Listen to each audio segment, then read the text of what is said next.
ஒரு வாழைப்பழ கடைக்கார தாத்தா கடைக்குள்ள பாம்பு இருந்ததை கவனிச்சிருக்காங்க.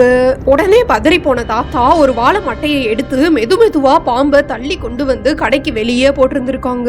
இந்த விஷயம் நடந்த மறுநாளும் ஒரு வாழைத்தாருக்கு பின்னாடி அதே பாம்பு சுருண்டு படுத்திருந்ததை பார்த்து கோவப்பட்ட தாத்தா பாம்பை அடிச்சு கொலை பண்ணி தூக்கி போட்டிருந்திருக்காங்க.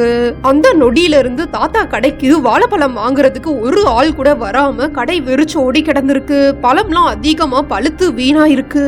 அந்த நேரத்துல மனசுடைத்த தாத்தா உட்கார்ந்த மாதிரியே தூங்குற நாற்காலியில உட்கார்ந்துகிட்டே தூங்கும் போது தாத்தாவோட கனவுல அவரோட வாழைப்பழ கடையில இருக்க முருகன் படம் கீழே விழுந்த மாதிரியும் உடனே தாத்தா கம்பை எடுத்து முருகன் படத்தை அடிச்சு உடைச்ச மாதிரியும் இருந்திருக்கு.